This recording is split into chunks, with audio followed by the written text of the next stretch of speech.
Hello friend, आपका हमारे channel पे स्वागत है। फ्रेंड्स, पिछले क्लास में हमने इसका 40 क्वेश्चन तक करवा दिया था। आज 41 से देखेंगे कि इसका इसका 41 से देखेंगे इसका क्या हमारा होगा, क्वेश्चन सॉल्व करेंगे। देखिए 41 नंबर क्या कह रहा है फ्रेंड्स हमसे, भारतीयों के शरीर में किस पोषक तत्व की न्यूनता से अधिक रक्तहीनता रोग होता है। यहाँ पूछा है फ्रेंड्स, रक्तहीनता रोग किससे होता है। ये देखो, प्रोटीन्स, विटामिन, लोहांस और जल। इसका मतलब आयरन से मतलब कह रहा है। प्रोटीन से हमारा कौन सा रोग होता है? प्रोटीन की कमी से, प्रोटीन की कमी से हमारा क्वाशीयोर का रोग हो जाता है। और विटामिन की कमी से होगा नहीं, जल की कमी से भी हमारा नहीं होगा। ये हमारा राइट आंसर ये हो जाएगा। एक मिनट फ्रेंड्स,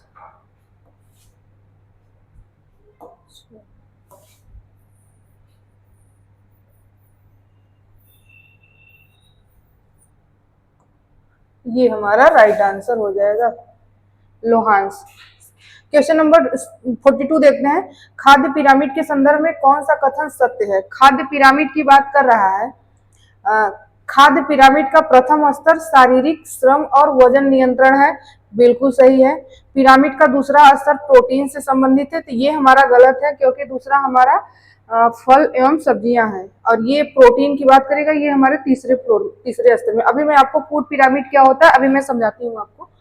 और तीसरा नंबर क्या करा है, पिरामिड का चौथा स्तर कार्बोहाइड्रेट संबंधित, तो ये भी आपका रॉन्ग है। पिरामिड के अंतिम स्तर के समूह के आहार पर रेड मीट प्रसंस्करण अनाज, ये आपका राइट है। अब हम आपको बता देते हैं फूड पिरामिड क्या होता है। आइए देखते हैं पहले। ये हमारा ऐसे फूड पिरामिड ये हमारा ऐसे बनता है।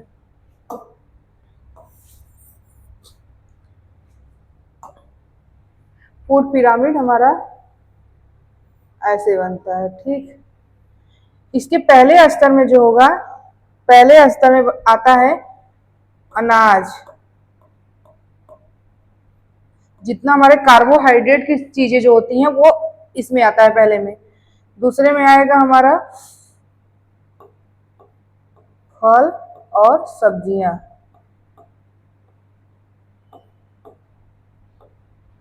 फल और सब्जियां। तीसरे में क्या आएगा? दाल या फलियां। दाल या फलियां। चौथे में हमारा आएगा, चौथे में दो भाग किया गया है फ्रेंड्स। पहला इसमें दूध आता है या दूध से बने खाद्य पदार्थ, और इसमें आएगा मांस, मछली, अंडा, मांस। और ये जो हमारा है इसमें आएगा शर्करा और वसा। शर्करा और वसा को इसमें रखते हैं।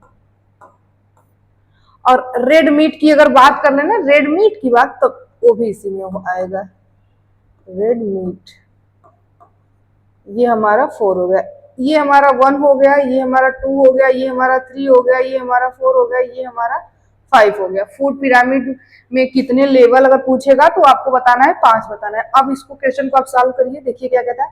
खाद्य पिरामिड का प्रथम स्तर शारीरिक श्रम और वजन को नियंत्रित करता है फ्रेंड। तो बिल्कुल नहीं, शारीरिक वजन की बात करेगा तो यहाँ अनाज हमारा राइट आंसर होगा, तो ये हमारा गलत हो जाएगा। यहाँ पूछा है सत्य कथन कौन सा है, तो पिरामिड का दूसरा स्तर प्रोटीन होता है, तो बिल्कुल गलत है। देखिए दूसरा स्तर यहाँ क्या है, फल एवं सब्जियां हैं, यहाँ दूसरा स्तर बोल रहा है प्रोटीन है, तो प्रोटीन तो हमारा तीसरा है, ये भी रॉन्ग हो जाएगा। तीसरा क्या कह रहा है, पिरामिड का चौथा स्तर कार्बोहाइड्रेट से संबंधित हो, तो ये भी हमारा गलत हो जाएगा। क्यों?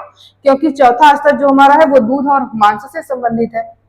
पांचवा क्या कह रहा है, ये चौथा नंबर क्या कह रहा है, पिरामिड के अंतिम स्तर के समूह में आहार में रेड मीट प्रसंस्करण अनाज, नमक इत्यादि आते हैं, तो ये हमारा बिल्कुल सही है। ये देखिए रेड मीट आ रहा है, अनाज, नमक, ये हमारा इसमें 5वें में आ रहा है, तो ये हमारा राइट आंसर हो जाएगा। तो ये हमारा खाद्य पिरामिड का प्रथम संस्करण श्रम एवं नियंत्रण करता है। ये खाद्य पिरामिड का प्रथम स्तर शारीरिक श्रम वजन को नियंत्रण करता है, तो ये हमारा बिल्कुल राइट। ये और ये हमारा 1 और 4 सही हो जाएगा, तो ये हमारा ये वाला आंसर सही हो जाएगा। आप लोग को समझ में आया होगा फ्रेंड्स फूड पिरामिड क्या होता है। नेक्स्ट क्वेश्चन देखते हैं। नेक्स्ट क्वेश्चन क्या कह रहा है, कार्बोहाइड्रेट के संदर्भ में कौन सा कथन सत्य है? यहाँ पूछ रहा है कौन सा कथन सत्य है। एक मिनट फ्रेंड्स, कौन सा कथन सत्य है ना। अब देखिए क्या कह रहा है, पौधों द्वारा कार्बोहाइड्रेट बनने की जटिल रासायनिक प्रक्रिया प्रकाश संश्लेषण कहलाती है। कार्बोहाइड्रेट के मुख्य 3 प्रकार मोनोसेकेराइड, डाइसेकेराइड एंड पॉलीसेकेराइड होते हैं। ये हमारा बिल्कुल सही आंसर है। कार्बोहाइड्रेट शाकाहारी तथा मांसाहारी दोनों से प्राप्त होते हैं, ये भी हमारा सही है। फ्रक्टोज शहद में अधिक मात्रा में पाई जाती है। पूछ रहा है फ्रक्टोज फ्रक्टोज फ्रक्टोज शहद में अधिक मात्रा में पाई जाती है, ये भी हमारा सही आंसर हो जाएगा। और ये भी पौधों द्वारा कार्बोहाइड्रेट बनाने की जटिल रासायनिक प्रक्रिया, ये भी सही होगा। अब आइए जान लेते हैं कार्बोहाइड्रेट के बारे में। जैसे कार्बोहाइड्रेट की बात करें तो हमारे थाली में, एक भारतीय थाली में 60 से 70% हमारे थाली में ये रहता है। अगर इसका अनुपात पूछ ले, 1:2:1 होगा। इसका संगठन की बात कर लें, और किससे मिलकर बना होता है तो कार्बन, हाइड्रोजन प्लस ऑक्सीजन से मिलकर बना होता है ये हो गया। अब ये पूछे कि कार्बोहाइड्रेट में कौन सा बॉन्ड से जुड़ा रहता है कार्बोहाइड्रेट, तो ग्लाइकोसिडिक बॉन्ड से जुड़ा रहता है।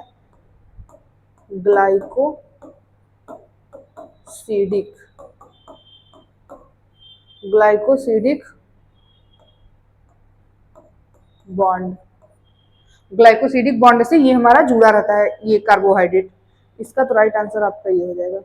और फ्रेंड्स, अगर इसमें पूछा कार्बोहाइड्रेट 3 भाग होते हैं, मोनो, डाई एंड पॉली, ये ठीक है।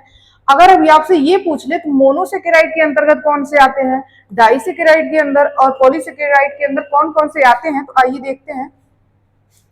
थोड़ा स्पेस है। देखिए, अगर मोनोसेकेराइड की बात करें पहले, यहाँ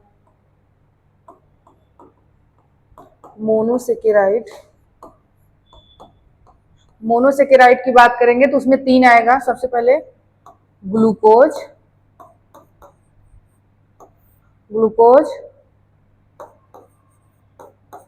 फ्रक्टोज और ग्लैक्टोज। ये हमारा आएगा मोनोसेकेराइड में। और अगर पूछे डाइसेकेराइड, तो यहाँ डाइसेकेराइड की बात कर ले फ्रेंड्स, तो इसमें आएगा सुक्रोज,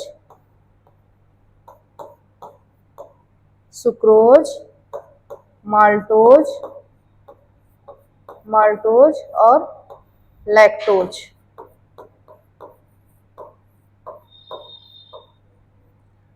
ये लैक्टोज। और अगर ये पूछ ले कि पॉली में कौन कौन सा आता है, तो आइए देखते हैं। पॉलीसेकेराइड में कौन कौन से आते हैं, तो पॉली में हमारा आएगा सबसे पहले स्टार्च, सेलुलोज,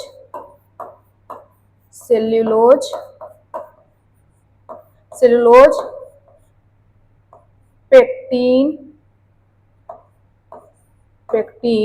ये फलों के गूदों में पाया जाता है, पेक्टीन और स्टार्च, सेलुलोज, पेक्टीन और ग्लाइकोजन और डेक्स्ट्रीन।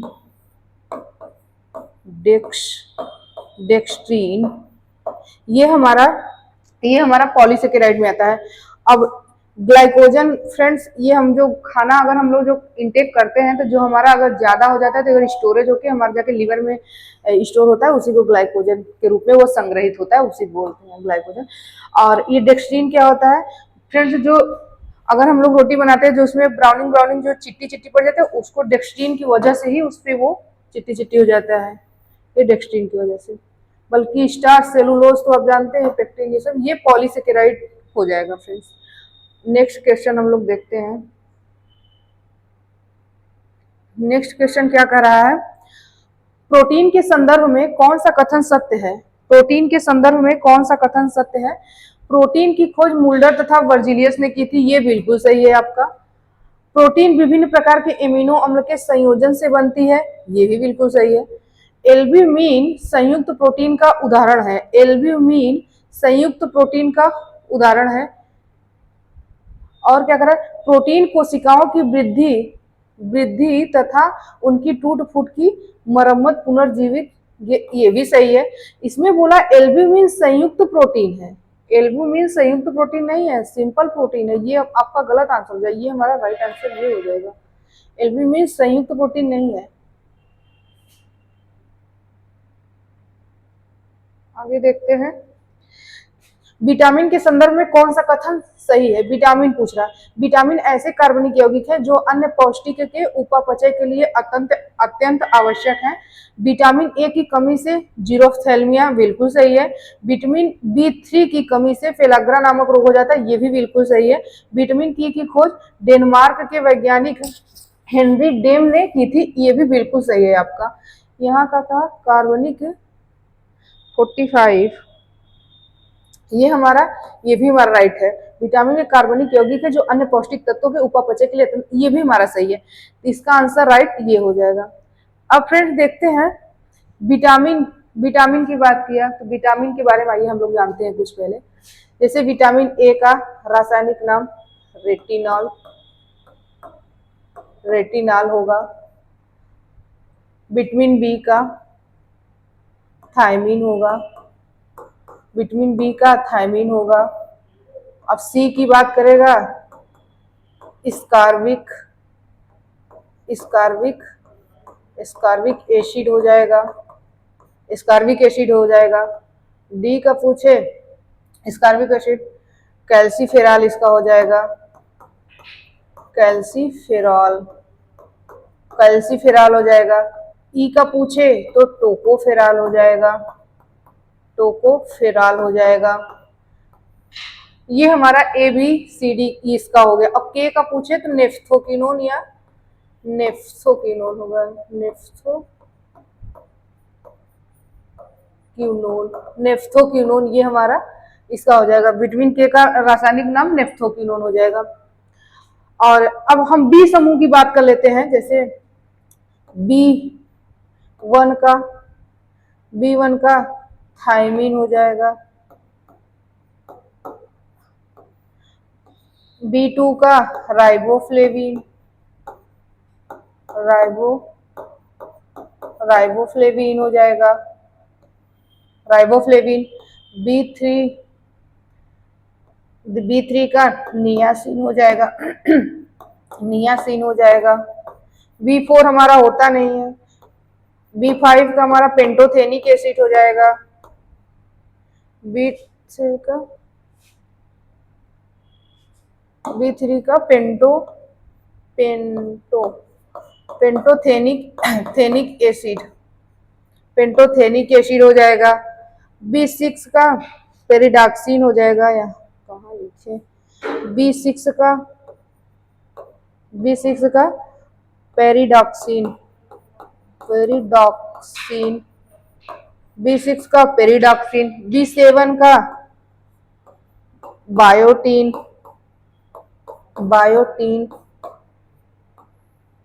B8 होता नहीं।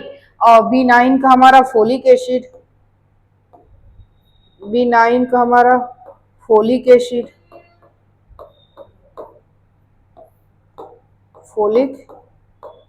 Folic acid. और B12 की बात करेगा अगर, B12 की बात करेगा अगर, तो यहाँ साइनोकोबालामिन हो जाएगा,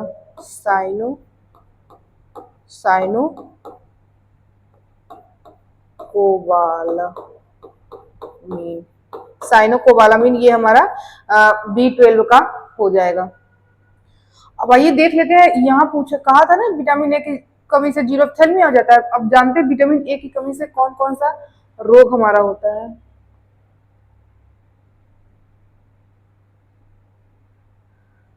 विटामिन ए की कमी से सबसे पहले आपका रतौंधी हो जाएगा, उसके बाद में xerophthalmia, Bitot's spot, photophobia, conjunctiva, corneal scar, ये हमारा विटामिन ए की कमी से होता है। और फिर अगर आपसे पूछ ले कि विटामिन बी की वजह से पूछ ले तो जैसे हो जाएगा हमारा चिलोसिस, विटामिन बी की कमी से अगर हो जाएगा, जितने भी हमारे फेस से रिलेटेड, जैसे ये होठ के किनारों पे फटना, जैसे चिलोसिस इसे बोलते हैं, ये सब हमारा हो जाएगा। स्कार्बिक एसिड की बात कर ले तो ये खट्टे फलों में पाया जाता है, और इसकी बात करें तो स्कार्बिक एसिड इसे इसकी कमी से नाभिक रोग भी हो जाता है, इसकी कमी से।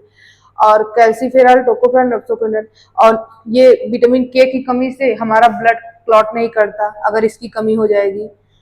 और ये पूछा राइबोफ्लोविन, इसकी वजह से एंगुलर स्टोमेटाइटिस भी डिजीज हो जाता है। नियासिन की कमी से पेलाग्रा नामक रोग हो जाता है, ये आपका यहाँ लिखा ही है। और ये हमारा इस तरह फोलिक एसिड से मेगाब्लास्टिक एनीमिया हो जाएगा, और साइनोकोबालामिन से पर्निशियस एनीमिया हो जाएगा। ये हमारा इस तरीके से। आगे देखते हैं, अब हम लोग अगले क्वेश्चन पे चलते हैं। खनिज लवण के संदर्भ में कौन सा कथन हमारा सही है? सोडियम मुख्यतः कोशिका बाह्य द्रव के धनायन के रूप में होता है। सोडियम पूछा है, इसका बिल्कुल ये सही आंसर है। कैल्शियम की कमी से टाइटेनी नामक रोग होता है, ये भी सही है। लोहे की कमी से काइलोनीचिया हो जाता है रोग, ये भी आपका सही है। आयोडीन की कमी से हाइपोग्यूसिया के लक्षण स्पष्ट रूप से दिखाई देते हैं। ये हमारा नहीं होगा, इसमें हाइपोग्यूसिया नहीं होता है। ये आपका 1, 2, 3, ये आपका 3 राइट आंसर हो जाएगा। 48 का देखते हैं। जल के संदर्भ में कौन सा कथन सत्य है? प्रौढ़ व्यक्तियों की अपेक्षा शिशु तथा बालकों के शरीर में जल की मात्रा अधिक होती है, ये बिल्कुल सही है। शरीर में हुई क्रियाओं के द्वारा निकले जल को उपापचयी जल कहते हैं, ये भी बिल्कुल सही है।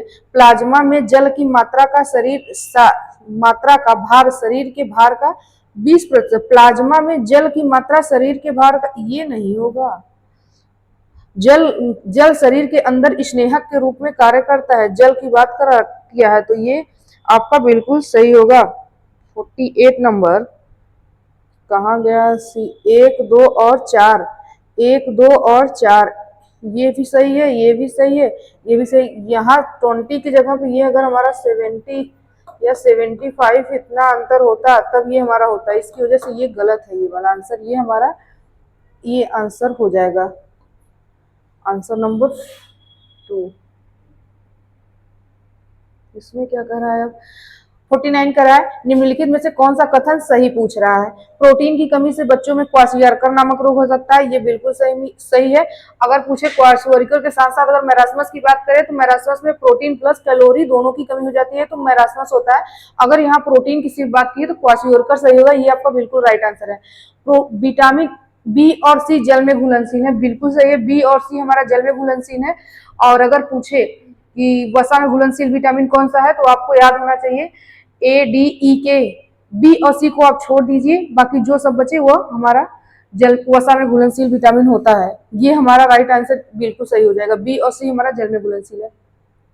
वसा में अल्प मात्रा में नाइट्रोजन तथा फास्फोरस भी होते हैं। वसा की बात किया है।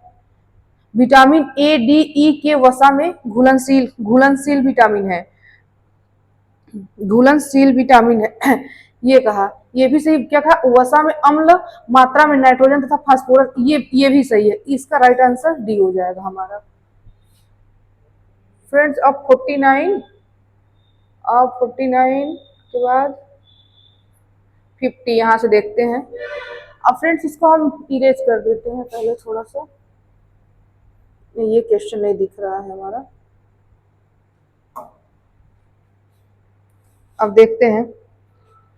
कथन को निम्नलिखित सूची के उन कथन की पहचान कीजिए जिसका संबंध कार्बोहाइड्रेट के मुख्य कार्यों की ओर इंगित कर रहा है। कार्बोहाइड्रेट यह शरीर को ऊर्जा प्रदान करता है, बिल्कुल सही है। हृदय के कार्यशीलता को बनाए रखती है, मांसपेशी को संकुचन करती है, ये भी सही है। शरीर में विकसित ऊतकों की मरम्मत हृदय की कार्यशीलता को बनाए, ये भी सही है। मांसपेशियों का संकुचन करती है, ये भी सही है। शरीर में विकसित ऊतकों की मरम्मत नहीं, ऊतकों की मरम्मत ये प्रोटीन करेगा। यह ठंडे प्रदेशों का आहार है, ऐसा कुछ नहीं है। क्या हम लोग कार्बोहाइड्रेट नहीं इंटेक करते? हम लोग क्या कहते हैं कि ठंडे प्रदेश से नहीं। ये भी हमारा 1, 2, 3 आंसर होगा, ये हमारा बी आंसर होगा इसका। 51 का देखते हैं। भोजन में कार्बोहाइड्रेट की कमी से जीवों में पड़ने वाला प्रभाव क्या होगा, इसकी कमी से भार में कमी आ जाएगी, बिल्कुल सही हो जाएगा, भार में कमी। नई कोशिका का निर्माण नहीं होगा, नहीं होगा नई कोशिका का निर्माण, इसको तो नहीं कह सकते। मनुष्य जल्द ही थक जाता है, तो ये भी आपका सही हो जाएगा। शरीर में भोजन पचने की क्रिया बढ़ जाती है, ऐसा कुछ नहीं। नई कोशिका का निर्माण, ये हमारा प्रोटीन का काम है, तो हमारा 1 और 3 सही होगा। 1 और 3 कहाँ है, 1 और 3 तो है ही नहीं। 51, 51, 51 का भी आंसर 2 और 4। इस क्या पूछा, इसके प्रभाव पर विचार कीजिए, इसकी कमी से भार में कमी हो जाती है, ये तो बिल्कुल सही हो जाएगा।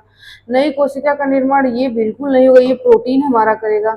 मनुष्य जल्द थक जाता है, ये बिल्कुल सही होगा। शरीर में भोजन पचने की क्रिया बढ़ जाती है, पचने की क्रिया बढ़ जाती है कार्बोहाइड्रेट से, तो ऐसा तो कहीं नहीं। ये हमारा एक और 1 और 3 सही हो जाएगा। इसमें कहीं आंसर नहीं दिया है, तो आपका ये राइट आंसर हो जाएगा।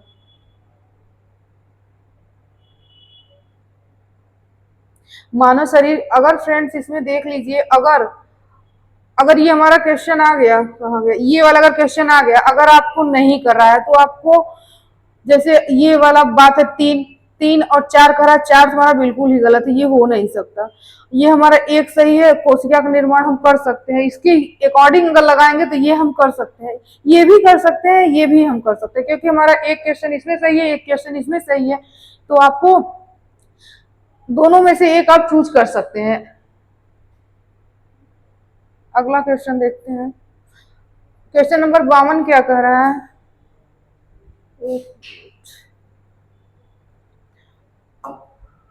क्वेश्चन नंबर 52 क्या कर रहा है, मानव शरीर के लिए प्रोटीन के महत्व हेतु निम्नलिखित में से कौन से कथन सर्वाधिक उपयुक्त है। सर्वाधिक उपयुक्त प्रोटीन के लिए पूछा है फ्रेंड। प्रोटीन 30 प्रकार के यौगिकों सम्मिश्रण, बिल्कुल गलत कह दिया ये। 30%, 30 प्रकार के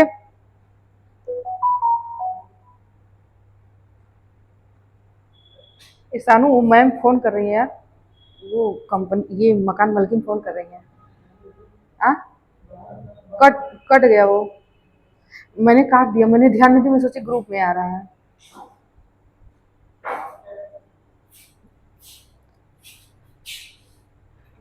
मत काटो मत,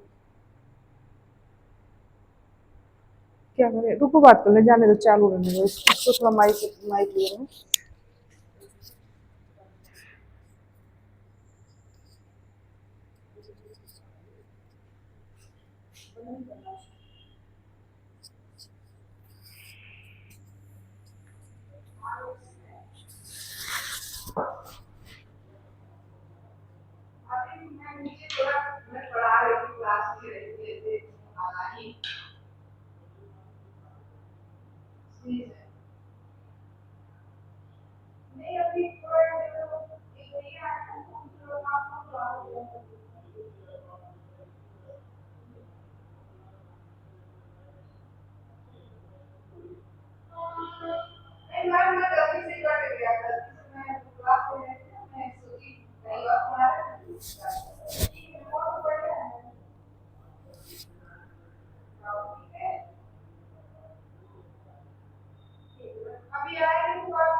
हेलो फ्रेंड्स, फिर से कंटिन्यू करते हैं अपनी क्लास। क्वेश्चन नंबर 52 क्या कह रहा था, मानव शरीर के लिए प्रोटीन के लिए महत्व निम्नलिखित में से कौन सा कथन सर्वाधिक उपयुक्त है फ्रेंड्स। यहाँ पूछा प्रोटीन 30 प्रकार के यौगिकों का सम्मिश्रण है, तो ये गलत है, 30 प्रकार के अमीनो एसिड नहीं होता है।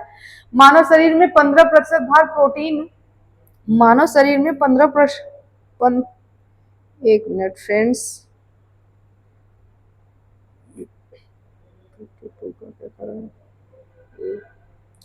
मानव शरीर 20 प्रकार के यौगिकों से मिश्रण, ये हमारा गलत है। मानव शरीर में 15% भार प्रोटीन का होता है, ये सही है। प्रोटीन मानसिक संतुलन, ये भी बहुत सही है, संतुलन बनाए रखती है। पाचन क्रिया में सहायक है, ये भी सही है। आंखों में पीलापन आ जाता है, तो ये भी हमारा सही है, ये हमारा राइट आंसर हो जाएगा। 53 का देखते हैं फ्रेंड्स। 53 क्या कह रहा है, निम्नलिखित में से कौन सा कथन वसा से संबंधित नहीं है। वसा से संबंधित नहीं है पूछ रहा है। वसा सामान्यतः 20 डिग्री सेल्सियस ताप पर ठोस अवस्था में होता है। यदि यह इस ताप पर द्रव अवस्था में हो तो उसे तेल कहा जाएगा। वसा सामान्यतः 20 डिग्री सेल्सियस पे ठोस होता है, ये बिल्कुल सही इसमें कहा है। अगर 20 डिग्री सेल्सियस पे अगर वो जम गया तो वो हमारा वसा है, अगर 20 डिग्री सेल्सियस पे अगर वो नहीं जमा तो वो हमारा तेल है। ये पहचाने का वो बिल्कुल अच्छा मोटिव है फ्रेंड्स, अगर हम ऐसे पहचान सकते हैं। ये हमारा सही आंसर है। असंतृप्त वसा अम्ल मछली के तेल तथा वनस्पति तेलों में मिलते हैं, ये हमारा बिल्कुल गलत है। कैसे? असंतृप्त वसा जो होता है ये हमारा सेचुरेटेड फैट में आता है, ना कि अनसेचुरेटेड फैट लिखा है। अनसेचुरेटेड में ये नहीं आता, ये नहीं हो जाएगा। वसा शरीर के विभिन्न अंगों पर चोट से बचाती है, ये बिल्कुल सही है। आघातों से हमें बचाती है। वसा ठोस रूप में शरीर को ऊर्जा प्रदान करती है, ये भी सही है। इसकी कमी से भूख इसकी कमी से भूख कम लगती है, ऐसा तो कुछ नहीं है फ्रेंड्स। ये हमारा एक आंसर 1, 3 और 4, 1, 3 और 53, 1, 2, 3, 4, ये भी हमारा सही है। 1, 2, 3, 4। एक मिनट फ्रेंड्स, देखते हैं थोड़ा फिर से एक बार हम लोग क्वेश्चन को रीड करते हैं। 53 का डी, इसमें क्या कर रहा है, सामान्य एक बार फिर से हम लोग इस क्वेश्चन को देखते हैं, थोड़ा देखते हैं क्या कर रहा है। वसा सामान्यतः 20 डिग्री सेल्सियस पर ठोस अवस्था में होता है। 20 डिग्री सेल्सियस पर ठोस अवस्था में होता है। यदि वह इस ताप पर द्रव अवस्था में हो जाए तो उसे तेल कहते हैं, ये बिल्कुल सही है हमारा। असंतृप्त वसा अम्ल मछली के तेल तथा वनस्पतिक तेल में, यहाँ फ्रेंड्स पूछा असंतृप्त का, ये तेल की बात कर रहा है, ना कि घी के बारे में। ये हमारा राइट आंसर हो जाएगा। वसा शरीर के विभिन्न अंगों को चोट से बचाती है, ये भी हमारा सही हो जाएगा। वसा ठोस रूप में शरीर को ऊर्जा प्रदान करती है, ये भी सही हो जाएगा। ये भूख कम लगती है इसकी कमी से, ऐसा कुछ नहीं है। ये 1, 2, 3, 4 हमारा आंसर हो जाएगा। 1, 2, 3, 4, ये हमारा डी आंसर हो जाएगा। 54 का क्या कर रहा है? 54 कर रहा है, नीचे दिए गए वसा के गुणों की पहचान कीजिए। अधिकांश वसा ग्रीस के समान चिकना होता है, ये बिल्कुल सही है। वसा सामान्य रूप से पानी में अघुलनशील होता है, ये भी सही है। वसा को अधिक ताप देने पर इसका विभाजन ग्लिसरॉल तथा वसीय अम्ल, कितने वसीय अम्ल? 3 फैटी एसिड में विभक्त होता है। स्टीयरिक एसिड, पाल्मिटिक एसिड और स्टीयरिक, पाल्मिटिक और यूरिक एसिड, ये 3 में हमारा विभाजित होता है। ये भी हमारा सही है। वानस्पतिजन्य वसा तरल होता है, ये भी सही है। वसा सदैव ठोस होता है, ये भी सही है हमारा। 1, 2, 3, 4, 5 सब देखिए। 54 क्या कर रहा है? 1, 2, 3, 4, वसा सदैव ठोस होता है, ऐसा नहीं है फ्रेंड। वसा तो हम कभी कभी जब उसको अगर वसा को अगर हम पिघलाएंगे तो वो हमेशा ठोस कैसे रह सकता है, ये हमारा नहीं होगा। 1, 2, 3, 4 ये हमारा राइट आंसर हो जाएगा। हम लोग कितना क्वेश्चन किए? 54। अब 55 से देखते हैं क्या कर रहा है। 55 क्या कह रहा है? संतुलित आहार को प्रभावित करने वाला कारक। अब संतुलित आहार को, सानू साफ दिख रहा है कि नहीं? देखो एक बार उसमें, देखो ठीक दिख रहा है? दिख रहा है? संतुलित आहार को प्रभावित करने वाला कारक है क्या? सही है, चलो ठीक है। संतुलित आहार को प्रभावित करने वाला कारक कौन सा है? तो ये हमारा उम्र बिल्कुल है, स्वास्थ्य, लिंग, जलवायु, शारीरिक क्रिया। अब देखते हैं कैसे कैसे।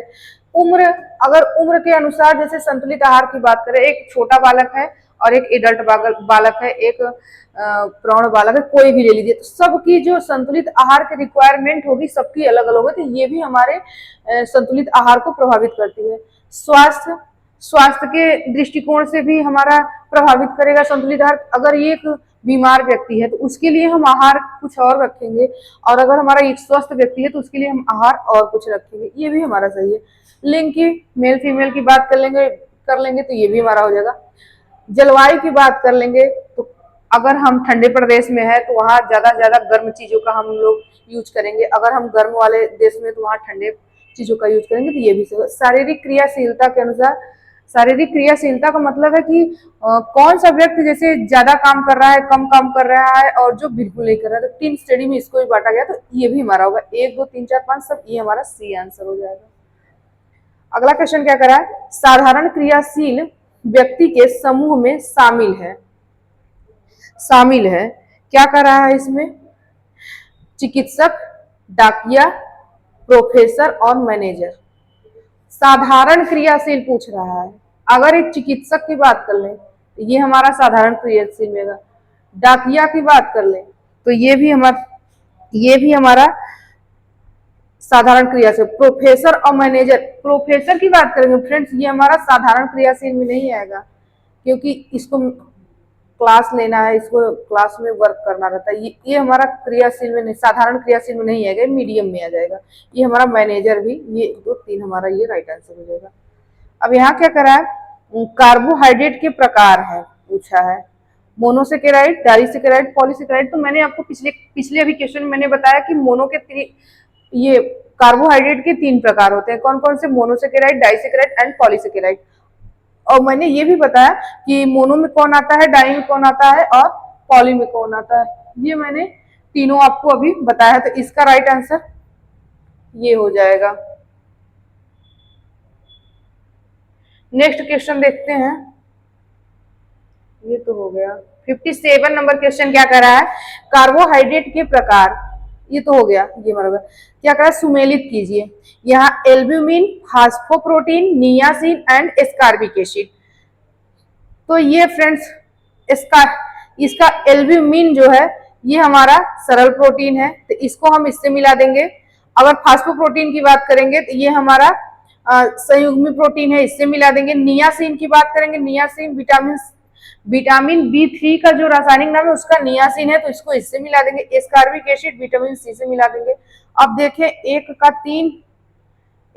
3 और B का 4, ये हमारा राइट आंसर हो जाएगा इसका। नेक्स्ट क्वेश्चन देखते हैं क्या करा है, निम्नलिखित को सुमेलित कीजिए। अब देखिए इसमें काइलोनिचिया, घेंगा, हाइपोग्यूसिया और टेटनी दिया है। अब बताइए काइलोनिचिया जो हमारा होता है किससे होता है, टेटनी, ये हमारा काइलोनिचिया ये हमारा कैल्शियम की कमी से, घेंगा हमारा आयोडीन की कमी से, काइलोनिचिया ये हमारा इससे हो जाएगा, हाइपोग्यूसिया ये हमारा जिंक से हो जाएगा। तो ए का चौथा इसमें भी है, इसमें भी है 59 ए है, फिर बी का तीसरा है घेंगा, सी का हाइपोग्लिसिया का जिंक से, डी का पहला टेटिन, ये हमारा राइट आंसर हो जाएगा। आगे देखते हैं क्या कह रहा है, विटामिन के प्रकार दिया है, एक तरफ विटामिन दिया है तो इसको मिलाना है। विटामिन B6 किसका है, पेरिडॉक्सिन, ये विटामिन 6 का रासायनिक नाम, ये हमारा होगा, इसको ऐसे मिला दो। विटामिन B12 का क्या होगा, साइनोकोबालामिन, मैंने अभी बताया है विटामिन बी परिवार का पूरा का नाम बताया, इसका ये हो जाएगा। विटामिन B2 का राइबोफ्लेविन हो जाएगा, ये भी विटामिन 1 का ये थायमिन हो जाएगा। इसका पूछे तो ये B3 का नियासिन हो जाएगा।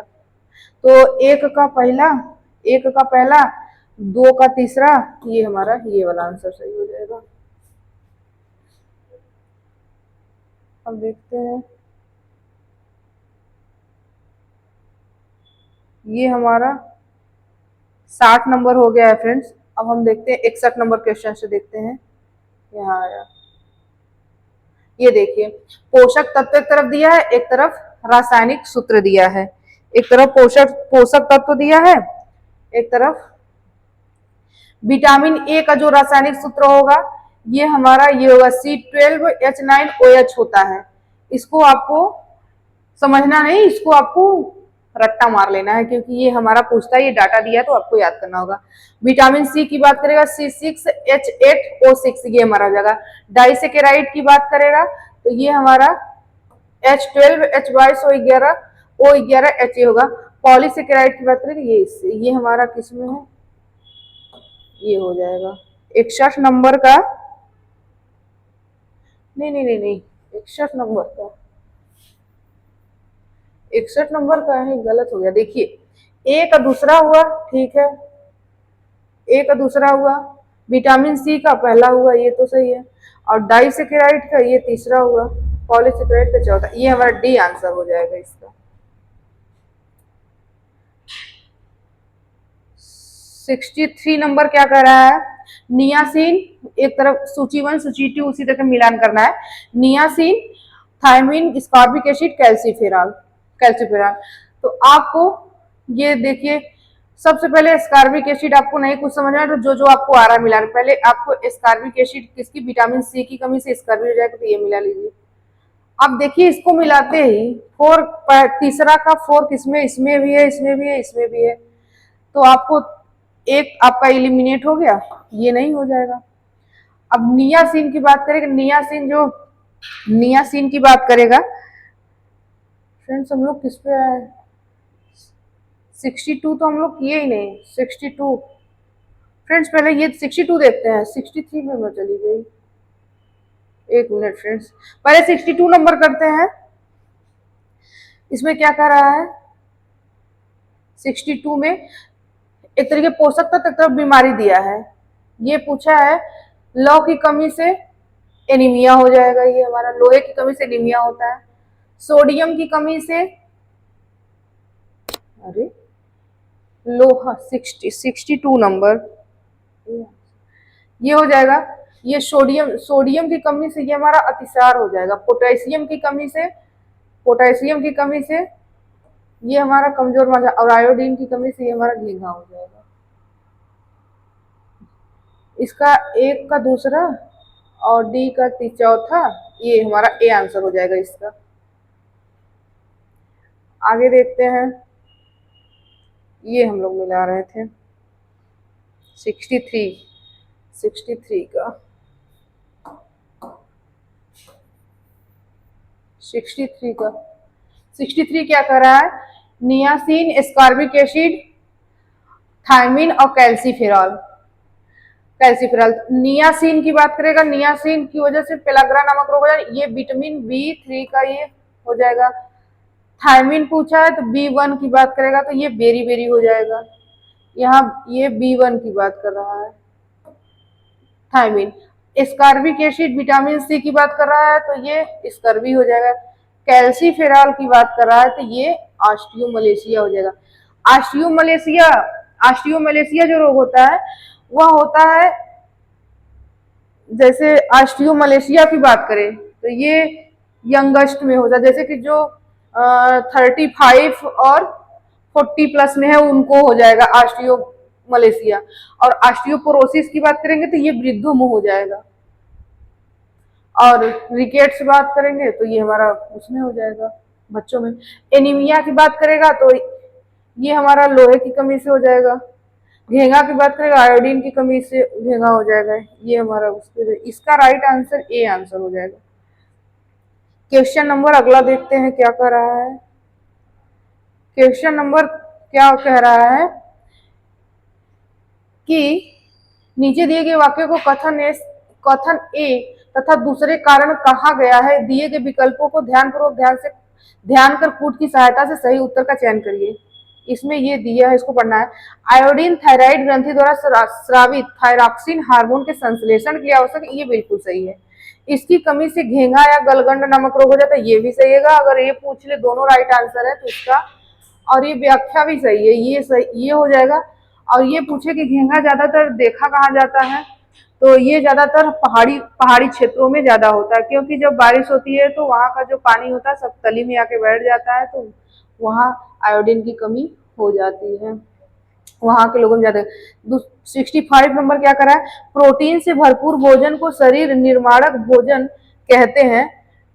ये निर्माणक प्रोटीन से भरपूर भोजन को शरीर निर्माणक भोजन पर, ये बिल्कुल सही है। हड्डियां, रक्त और शरीर के तंतु प्रोटीन से बने होते हैं। 65, ये भी राइट आंसर है और कथन भी सही है।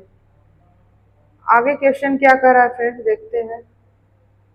66 नंबर क्या कह रहा है? 66 क्या कह रहा है? भोजन का चयन करते समय भोजन में अधिक से अधिक पौष्टिक तत्वों की मात्रा का ध्यान रखना चाहिए। तो ये बिल्कुल सही है। पौष्टिक तत्व शरीर में ताप उत्पन्न करता है, टूटी फूटी कोशिकाओं की मरम्मत, पुनर्जीवित करता है और समस्त शारीरिक क्रियाओं को, ये दोनों आपका राइट आंसर हो जाएगा। 66 का आपका दोनों राइट आंसर हो जाएगा और इसका व्याख्या भी कर रहा है। और 67 क्या कर रहा है? क्या कर रहा है? संतुलित आहार को प्रभावित करने वाले कारक में उम्र भी एक महत्वपूर्ण कारक है। तो ये अभी हमने पढ़ा पीछे, ये भी बिल्कुल सही होगा। बढ़ते बालकों में कभी पौष्टिक तत्वों की मांग बढ़ जाती, बढ़ते बालकों में सभी पौष्टिक तत्वों की मांग बढ़ जाती है, बिल्कुल सही हो जाएगा। ये हमारा दोनों राइट आंसर होगा। फ्रेंड्स, इस चैप्टर से जो हमारे यूजीसी नेट 2018 हो गया, जितने भी एग्जाम 2016, 15, 14 ये देखिए हुए हैं, वो हमारा क्वेश्चन दिया इस टॉपिक से। ये देखिए 2018 उसी को लेते हुए इसी चैप्टर से 2018 में ये देखिए ये क्वेश्चन हमारा बना हुआ है नेट के एग्जाम में। तो आइए देखते हैं इसको। एक तरफ दिया है पौष्टिक तत्वों की कमी से होने वाले रोगों के लक्षण और दूसरा दिया है पोषक तत्व। तो ये टेटनी जो होता है ये हमारा कैल्शियम की कमी से होता है। एंगुलर, इसको मिला दे, ये हमारा कैल्शियम की कमी से। एंगुलर स्टीमेटाइटिस ये हमारा होता है विटामिन B2 की कमी से। रेटिनॉल ये राइबोफ्लेविन की वजह से हो जाएगा। मैक्रोसाइटिक और नार्क्रोमे एनीमिया जो होता है ये हमारे फॉलिक एसिड की, विटामिन B9 इसका B9 हो जाएगा इसकी वजह से। जिंजिवाइटिस स्कारबिक एसिड विटामिन C की कमी से होता है, ये हमारा स्कारबिक एसिड। काइलोनीचिया की बात करें लोहे की कमी से होता है, ये हमारा काइलोनीचिया। अब बताइए, आपने पीछे इतना पढ़ लिया है, ये हमारा क्वेश्चन और ही आसान हो गया है। देखिए अब इसमें मिलाते हैं। ए का पांचवा ये भी हो गया कट, ये भी कट हो गया, इसमें भी पांचवा, ये इसमें पांच। बी का चौथा, बी का इसमें भी चौथा, इसमें भी चौथा। सी का ये हमारा इसमें देखिए इसमें सातवां दिया है और इसमें तीसरा दिया है। तो ये तीसरा लोहे की कमी थोड़ी ना होता है, ये हमारा गलत हो जाएगा। ये हमारा राइट आंसर ए हो जाएगा।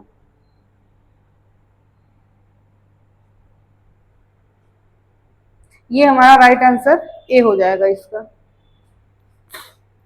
आगे देखते हैं। अब देखिए जुलाई 2018 का क्वेश्चन है ये।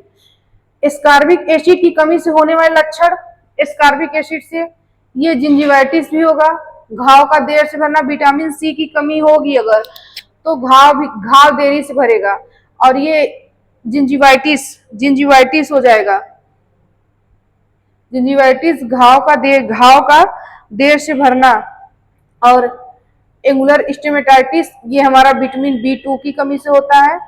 और ट्रैकीकार्डिया ये भी नहीं हो जाएगा, ये प्रीटिचियल हेमरेज। 1, 2 और 4 ये हमारा राइट आंसर हो जाएगा।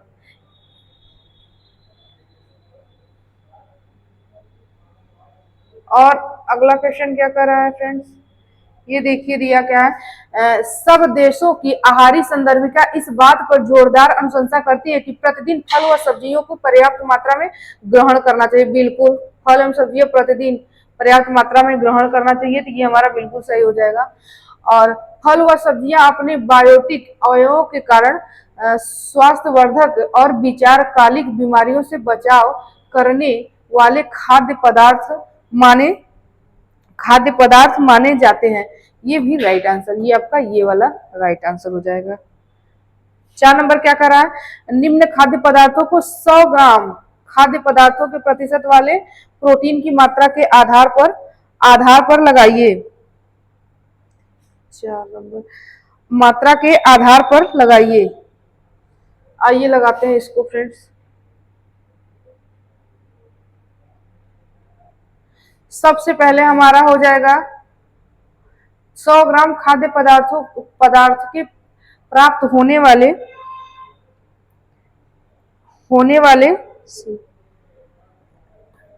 होने वाले क्रम को लगाए, 100 ग्राम से पूछा है तो सबसे पहले हमारा ये हो जाएगा 5 हो जाएगा, ये हमारा भैंस का दूध हो जाएगा, फिर ये हमारा डबल रोटी हो जाएगा 3 हो जाएगा, उसके बाद हमारा ये मुर्गी का अंडा हो जाएगा 1 हो जाएगा, उसके बाद ये बादाम हो जाएगा, उसके बाद ये हमारा राजमा हो जाएगा।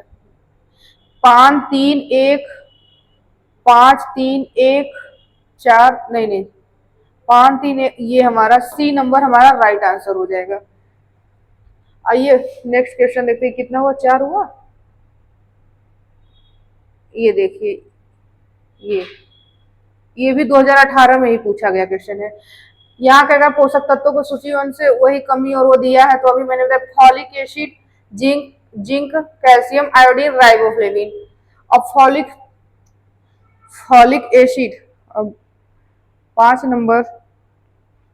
नंबर क्वेश्चन क्या कह रहा है, फॉलिक एसिड ये मेगा ब्लास्टिक एनीमिया इसका हो जाएगा, जिंक हाइपोग्लिसिया हो जाएगा जिंक की कमी से, कैल्शियम टाइटनी हो जाएगा, आयोडीन से घेंगा नामक, आयोडीन कहाँ है, डी का ये मानसिक कार्य क्षमता, आयोडीन का ये हो जाएगा, राइबोफ्लेविन का तीसरा कहाँ, चिलोसिस। 5 नंबर का ए हमारा हो जाएगा इसमें, 5 5 6 1 7 3 ये हमारा सही हो जाएगा। देखें ए का 5वां, बी का 6वां, एक सी का पहला, ये हमारा राइट आंसर ये हो जाएगा।